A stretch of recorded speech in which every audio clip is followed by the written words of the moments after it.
Assalamualaikum warahmatullahi wabarakatuh. Welcome to the English class with me, Denny Mulyadi, the English teacher of MTS Mujahidin Cipakut Ciamis. Let's study English with me at Uang Belajar channel. Okay guys, in this good occasion, I'd like to introduce you one of the material in English, especially for the name-based student of MTS. It is about narrative text.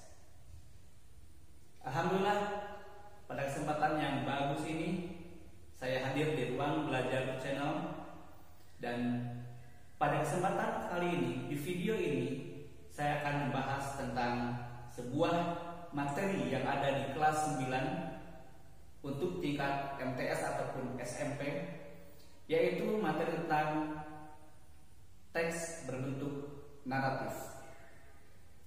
Adapun kompetensi dasar untuk materi ini adalah sebagai berikut. Membandingkan fungsi sosial, struktur teks, dan unsur kebahasaan beberapa teks naratif lisan dan tulis dengan memberi dan meminta informasi terkait fairy tales, pendek dan sederhana, sesuai dengan konteks penggunaannya. Okay guys, are you ready for studying today? Oke, tetap semangat untuk belajar karena bahasa Inggris tidak akan bisa kalau tidak dibiasakan. Ya. Baik, sesuai dengan KD yang tadi kita lihat bersama-sama tentang teks naratif, utamanya tentang fairy tales. Mungkin ini bukan sebuah teks yang aneh buat adik-adik semuanya, buat para pelajar semuanya, karena kita sering sekali menemukan teks seperti ini. Bahkan sewaktu kecil pun kita sering sekali mendapatkan bacaan-bacaan seperti ini, utamanya misalkan ketika kita akan tidur siang atau tidur malam. Biasanya ada yang suka diceritakan oleh orang tuanya tentang cerita-cerita hewan, kemudian cerita-cerita legenda atau rakyat gitu ya. Nah, itu semua adalah teks berbentuk naratif. Jadi ini bukan hal yang aneh lagi, ya. Tapi untuk lebih memahami tentang isi teks ini, sebelum saya jelaskan, before I explain all the material it clearly, let's watch the video.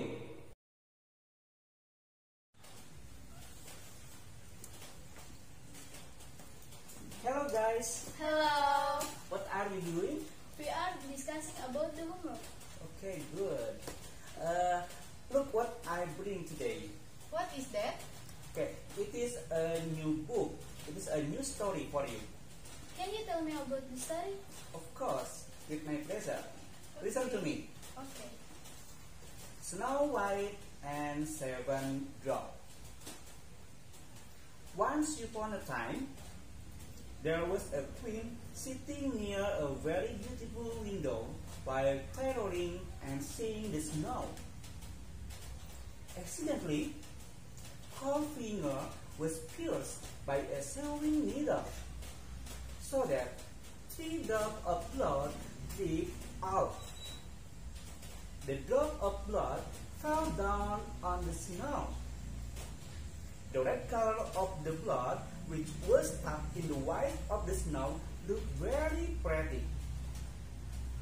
Suddenly, the queen thought, if only I had a child whose skin were as white as snow and whose lips were as red as blood. As the time went by, finally a queen gave birth of a very pretty princess, whose skin was as white as snow and whose lips were as red as blood. The queen grew up as a very pretty and kind-hearted girl. She was called Snow White. However, when Snow White was about a teenager, the queen died because of an illness. After the queen's death, the king married again. This new queen was weak and had Snow White. The queen gave orders that Snow White was to be treated as a servant. Every day the queen stood in front of her magic mirror while asking, "Who is the most beautiful woman in the land?" And the mirror always answered, "You are the most beautiful one of all." The new queen asked the same question every day, and the mirror always answered the same thing. But one day, the mirror answered that the queen was so beautiful, but Snow White was much more beautiful than the queen. It made the queen so angry that she gave order to one of her huntsmen to take Snow White into the woods and kill her. The huntsman had such a kind heart that he couldn't do the deed. He told her to run away. In her fleeing into the woods, she found a place in which 7 dwarfs lived. Their house was small and strange. Snow White entered the little house and found it very untidy. Then she started to clean up the entire house. In the upstairs, she found 7 little beds. She was so excited that she stretched out one of the beds. Not long after that, she was asleep on the bed. When the dog came home, they were surprised to find Snow White, and after some argument, decided to let her stay. Snow White promised to cook and look after them. She lived there together happily. Unfortunately, the queen discovered the place where Snow White was living and disguising herself as a witch. She then took a poisoned apple and set out for the dwarf's cottage.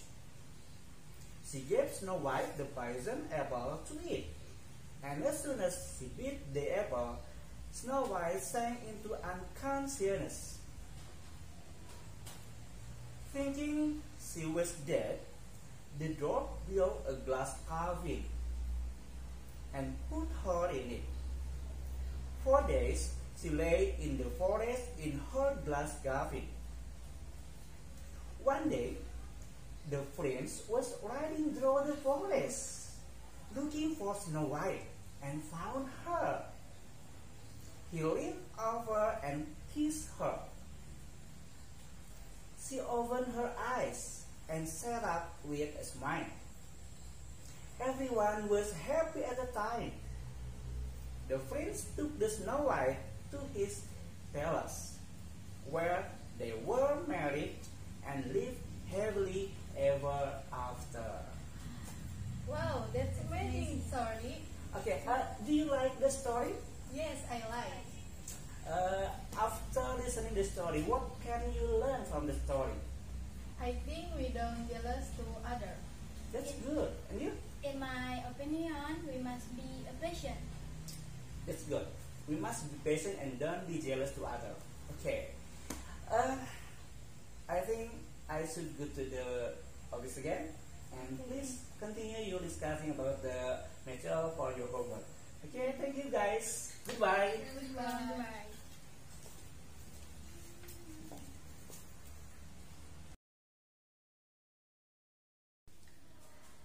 Okay guys, how about the video?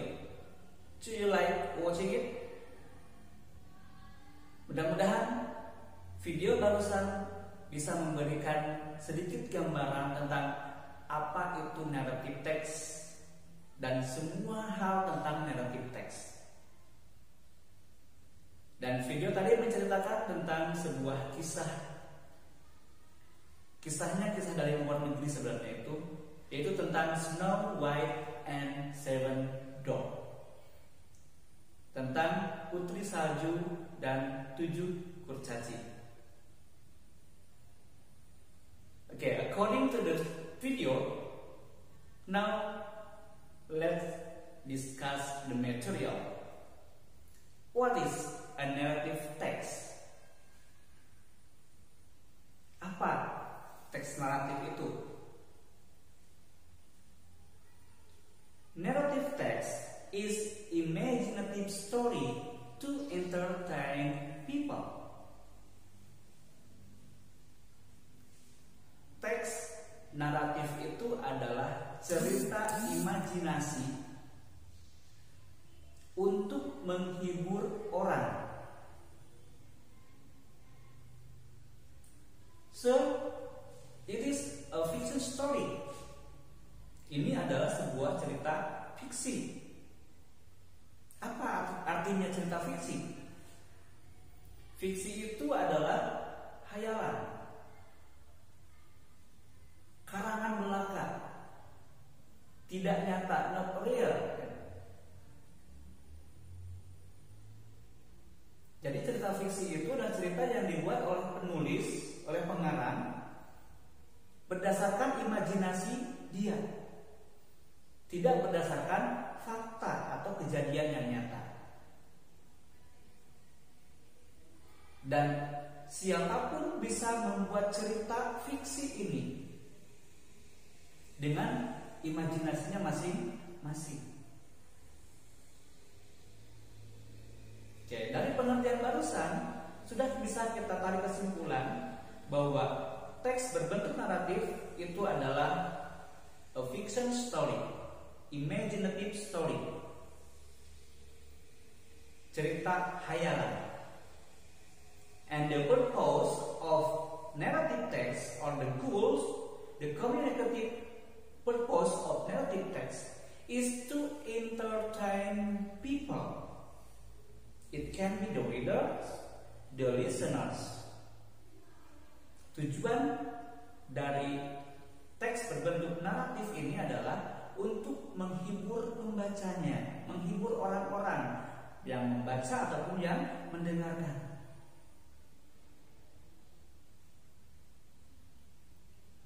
Jadi, ketika kita membuat sebuah teks naratif, kita harus bisa benar-benar untuk menghayal sebagus mungkin agar orang lain bisa terhibur dengan cerita yang kita buat. Pun ketika kita membaca cerita orang lain, kita terhibur atau tidak. Oke, jadi the purpose of narrative text is to entertain people, readers or listeners.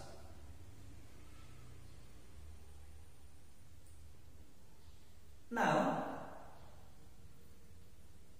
narrative text is a special text.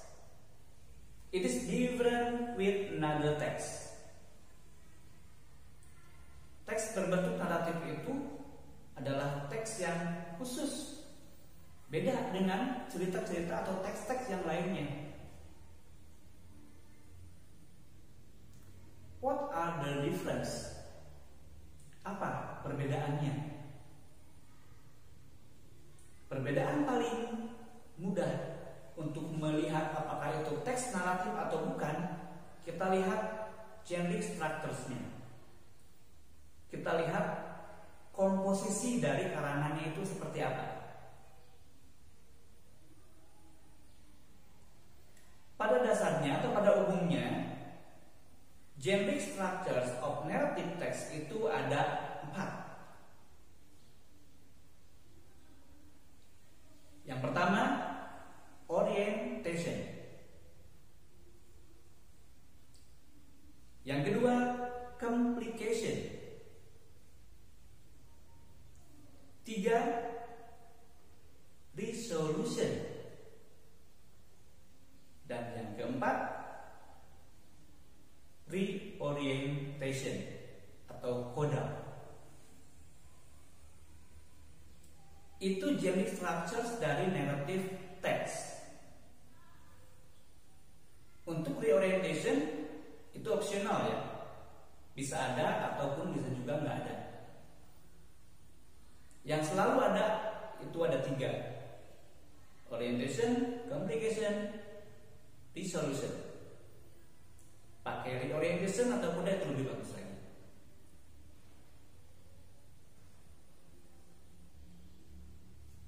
Do you know what are the gene structures? Apakah kalian tahu apa itu gene structures? Itu tersebut seperti apa? Apa itu orientation? Apa itu complication? Apa itu dissolution? Apa itu coda? Mau tahu jawabannya? Jangan lupa subscribe dulu channelnya Ruang Belajar, dan jangan lupa untuk membunyikan loncengnya supaya apapun ilmu yang kita terima, kami berikan, insya Allah akan sampai ke notifikasi Anda. Oke, kita bahas saja untuk gene structures dari narrative text. Yang pertama, orientation. What is orientation? Orientation is introduction of the character, place, and time. Orientation itu adalah perkenalan tokoh, tempat, dan waktu dari sebuah cerita naratif. And usually it is in the first paragraph. Biasanya orientation itu ada di paragraf pertama. Ya, yang namanya perkenalan otomatis di awal kan. Jadi di paragraf pertama itu diceritakan kapan waktu terjadinya, di mana waktu terjadinya, dan siapa tokoh yang terlibat dalam cerita tersebut, utamanya tokoh utama.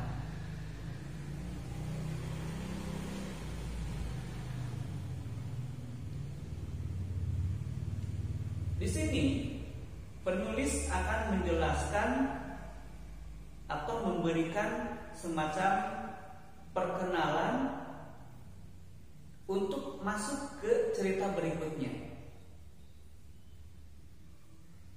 Nah, di orientation ini biasanya selalu didahului dengan adverb of time. Biasanya ada once upon a time, long ago, long time ago, once, one day, etc. Nah, ini disebut adverb of time, dan itulah disebut dengan perkenalan waktu.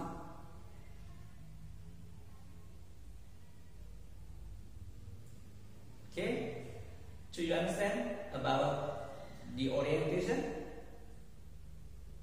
Good. Next, what is the complication?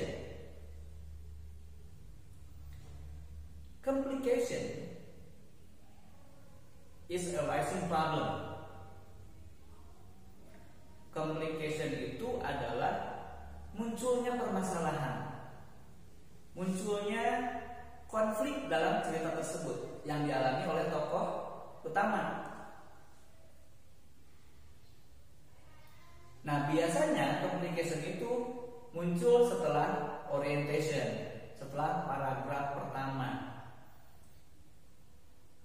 Dan di sini diceritakan tentang awal permasalahan sampai ke puncak permasalahan, dan diceritakan secara runtut, tidak acak-acakan, yang nantinya membuat pembaca jadi bingung tentang cerita yang kita buat. Jadi complication itu adalah sebuah bagian terpenting dalam narrative text, karena biasanya dalam sebuah narrative text itu adanya konflik batin bagi pembaca. Dan penulis yang bagus adalah penulis yang mampu untuk merangsang emosi pembacanya.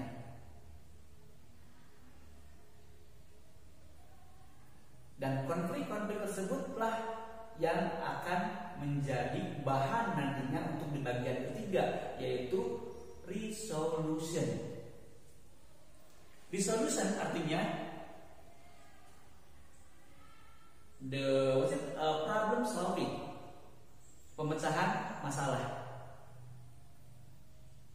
Ini di bagian ketiga.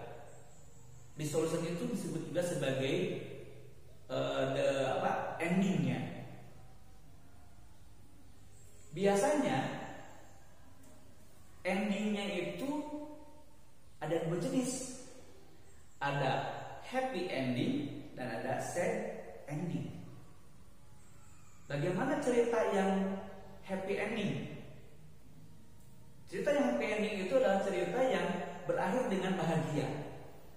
Tokoh utamanya itu merasa bahagia dengan apa yang terjadi, walaupun sebelumnya itu diawali dengan konflik-konflik yang sangat berat.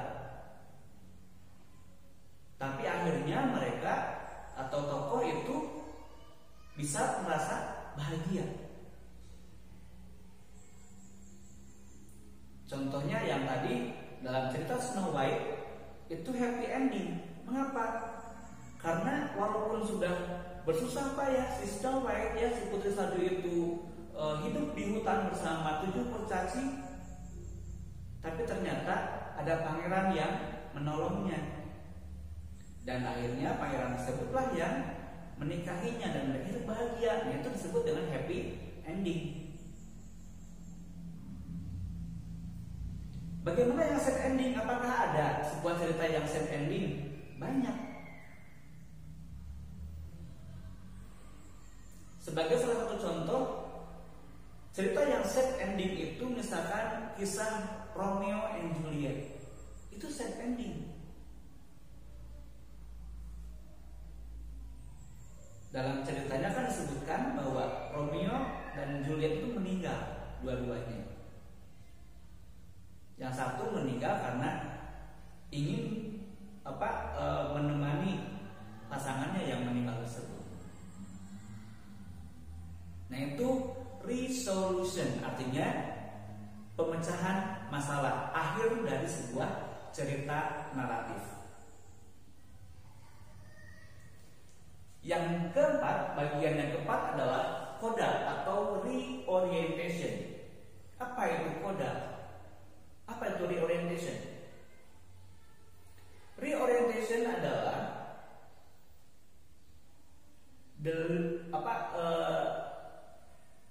nilai-nilai yang bisa kita ambil, moral value of the story.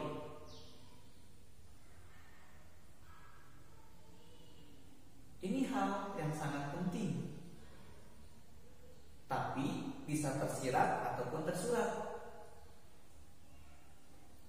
Nilai moral tersebut biasanya selalu muncul setelah pembaca selesai membaca sebuah teks naratif. Jadi dalam cerita yang kita buat itu harus mengandung nilai moral, sehingga ketika orang selesai membaca cerita kita atau cerita seseorang, pembaca tersebut akan mengambil sebuah pelajaran. Oh, jadi saya harus seperti ini. Jadi saya jangan seperti ini, karena kalau seperti ini akan seperti tokoh tersebut. Nah, itu disebut nilai moral, dan itu ada di bagian yang keempat, coda, reorientation. Ini juga bisa berupa argumen dari penulis tentang cerita yang diceritakannya. Okay guys, do you understand about the genre structure of narrative text? Okay, as a conclusion, the genre of narrative text, there are four. Orientation, it is about introduction of character, introduction of time and place. And then complication, it is about the rising problem. Next, resolution is problem solving, pemecahan masalah. And the last coda or reorientation, it is about moral value which can be gotten by the readers. Itu tentang genre structures. Now, tadi saya ungkapkan bahwa teks berbentuk naratif itu beda dengan teks yang lainnya. Selain bisa dilihat dari genre structures-nya, kita juga bisa melihat dari unsur kebahasaan atau language features of the text. Bagaimana unsur kebahasaan yang digunakan untuk membuat sebuah teks berbentuk naratif? Yang pertama, gunakan simple past tense. Teks berbentuk naratif itu menggunakan kalimat atau pola kalimat bentuk simple past tense. Artinya, kalimat-kalimatnya itu mengandung makna kejadiannya sudah lampau, sudah terjadi. Masih ingat rumus simple past tense? Oke, bagus. Rumus simple past tense untuk kalimat positif adalah subjek ditambah verb 2. Ingat, verb 2. Dan harus diingat bahwa verb 2 itu hanya digunakan di dalam kalimat simple past tense berbentuk positif. Tidak digunakan dalam kalimat-kalimat yang lainnya. Kalau kalimatnya berbentuk kalimat nominal, maka rumus dari simple past itu adalah subjek ditambah to be bentuk past ditambah adjective atau adverb. Masih ingat to be bentuk past ada berapa? Yes, ada 2. Was dan were.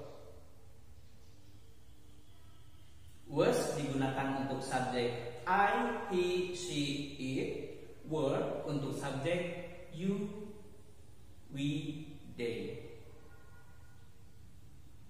Itu apabila kalimatnya berbentuk kalimat nominal. Kalau verbal, subjek tambah verb 2. Oke, jadi ciri yang pertama dari teks berbentuk naratif adalah menggunakan kalimat simple past tense. Ciri kedua, adanya adverb of time, adanya keterangan waktu. Tadi di awal sudah saya jelaskan keterangan waktu yang biasa muncul dalam teks naratif itu, misalkan once upon a time, kemudian bisa long time ago, bisa one day, once, long time ago. Nah, itu contoh-contoh dari adverb of time yang ada dalam teks berbentuk naratif. Beda dengan yang lainnya, semuanya juga ada adverb of time-nya, cuma bedanya itu yang digunakan itu yang mana.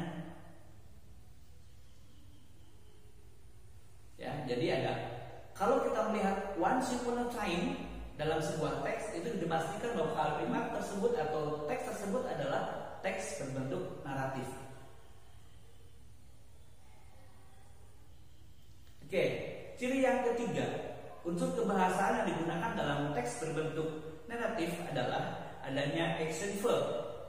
Action verbnya itu dinyatakan dalam verb bentuk kedua. Ciri yang keempat, adanya conjunction. Conjunctionnya yang bisa digunakan adalah misalkan seperti when, ketika, before, after. Nah, itu conjunction yang biasa digunakan untuk teks berbentuk naratif. Kemudian ciri yang keempat itu yang kelima ya. Ciri yang kelima dalam sebuah teks naratif itu adanya karakter. Biasanya ini karakternya unik. tentang sebuah kerajaan, tentang putri dan sebagainya, dan segala bentuk-bentuk yang menurut kita itu masa ada tokoh seperti itu gitu. Nah, di sini ada karakter. Oke, itu unsur-unsur kebahasaan atau language features yang ada dalam teks berbentuk naratif. Dan perlu kita ketahui juga bahwa teks naratif itu tidak satu jenis, banyak jenisnya. Ya. Di sini akan saya coba untuk menguraikan contoh-contoh atau jenis-jenis dari sebuah teks berbentuk naratif. Jenis yang pertama itu ada yang namanya legend. Tahu legend? Kalau di kita namanya itu legenda. Legenda itu berarti cerita tentang asal usul sesuatu gitu. Baik itu nama tempat, baik itu misalkan asal usul tentang sebuah bangunan atau apalah. Legend namanya. Ya. Contohnya misalkan teks naratif yang berbentuk legend atau berjenis legend itu misalkan The Legend of Tangkuban Perahu. Tahu kan tentang Sang Kuryang? Nah, itu adalah teks naratif. The Legend of Surabaya, The Legend of Lake Toba, The Legend of Banyumas atau Banyuwangi, The Legend of bla bla bla, banyak sekali jenisnya. Itu yang pertama, the legend. Yang kedua, ada fairy tales. Fairy tales itu ada artinya cerita dongeng. Yang namanya dongeng, ya gitu-gitulah, nggak tahu benar, nggak tahu enggak. Fairy tales. Contohnya apa saja sih fairy tale itu? Contohnya misalnya yang tadi Snow White and Seven Dwarfs. Ada lagi tentang Cinderella. Ada lagi tentang misalkan lampu ajaib, ya, lampu ajaib. Kemudian Pinocchio. Banyak cerita-cerita fairy tale. Itu jenis yang kedua. Jenis yang ketiga adalah folktale. Folktale itu artinya cerita rakyat. Nah, di Indonesia itu banyak cerita-cerita yang beredar di masyarakat, utamanya di sebuah daerah.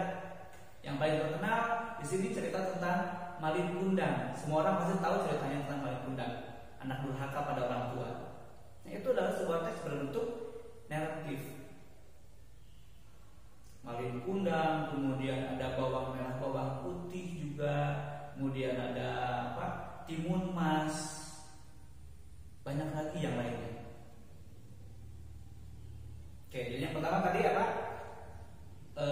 Legend, fairy tale, folk tale. Ada lagi fable. Yang keempat fable. Fable artinya cerita hewan.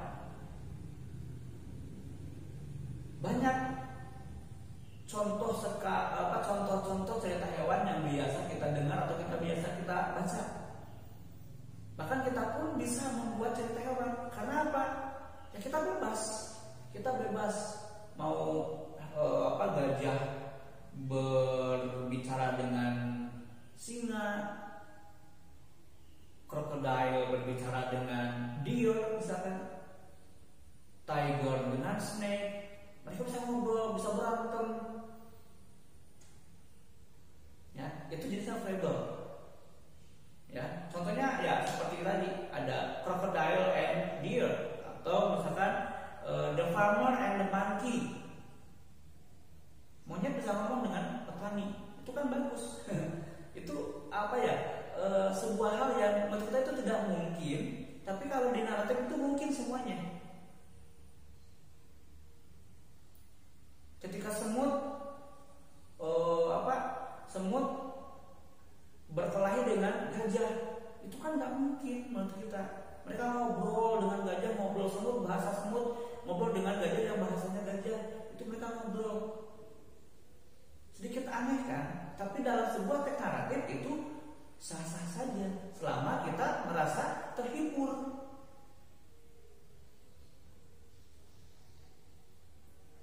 Ya. Oke, jadi bentuk yang atau jenis yang keempat itu adalah fable. Fable itu cerita hewan. Bentuk kelima adalah myth. Myth itu artinya cerita mitos, cerita kepercayaan.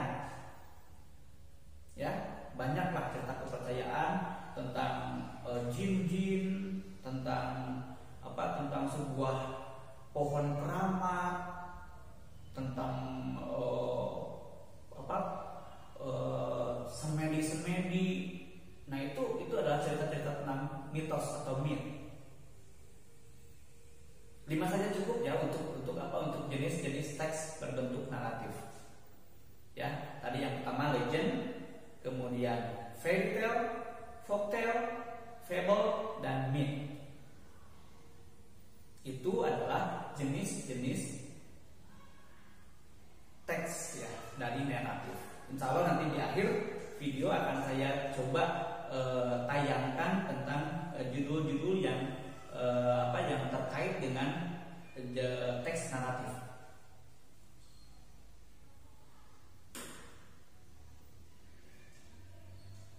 Bagaimana? Apakah bisa dipahami apa yang saya sampaikan barusan? Ya. Jadi pada intinya pokok bahasan dari materi kita hari ini adalah tentang naratif teks. Yang pertama tentang definisi, pengertian. Yang kedua tentang tujuan, ya, tujuan dari teks berbentuk naratif. Yang ketiga tentang generic structures atau pola karangannya seperti apa. Yang keempat tentang language features, ya, tentang ciri kebahasaan. Yang kelima tentang kinds of narrative text, jenis-jenis naratif teks.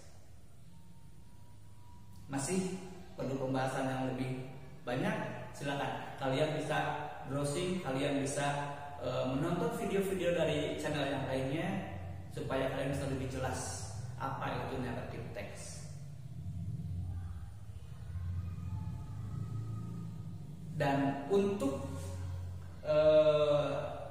mengetes atau mengecek pemahaman kalian tentang apa yang barusan saya sampaikan, sebagai latihan saja, nanti akan saya berikan soal-soal yang harus kalian jawab. Dan mudah-mudahan kalian bisa menjawabnya secara langsung tanpa harus memutar balik lagi video ini. Tapi kalaupun misalkan kalian itu ada kesulitan, nggak ada salahnya kalian untuk kembali ke belakang untuk melihat kembali penjelasan dari saya.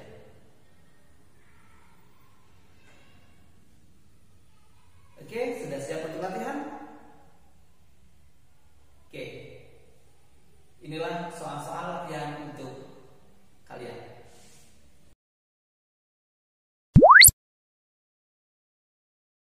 Do the following questions. Number 1. What is narrative text? Number 2. What are generic structures of narrative text? Number 3. What are language features of narrative text? Number 4. Mention kinds of narrative text. Number 5. What is the purpose of narrative text? Okay guys, alhamdulillah we have finished our discussion about this material. And I hope this material can be understood by all of you, so you can answer anything the questions about narrative text. Mudah-mudahan apa yang kita bahas kali ini bisa bermanfaat untuk kalian semua, untuk saya pada khususnya.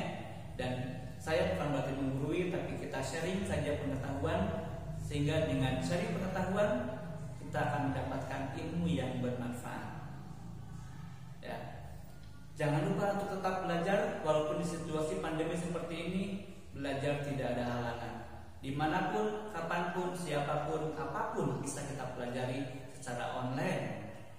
Ya, jadi jangan lupa untuk subscribe channel ini, untuk memberikan komentar pada video ini, dan jangan lupa share sebanyak-banyaknya ke akun-akun sosial media kalian semuanya, dan loncengnya dibunyikan. Insya Allah pada video-video berikutnya saya akan muncul kembali untuk sharing ilmu, untuk berdiskusi bersama tentang materi-materi, utamanya materi dalam bahasa Inggris sehubungan dengan profesi saya sebagai guru bahasa Inggris. Ya, dan mudah-mudahan apa yang kita lakukan pada kesempatan kali ini, belajar bersama secara online, kita akan mendapatkan keberkahan dari Allah. Amin ya Allah ya Rabbal Alamin. Thank you very much for your attention. See you on the next video, on the next tutorial. Bye. Wassalamualaikum warahmatullahi wabarakatuh.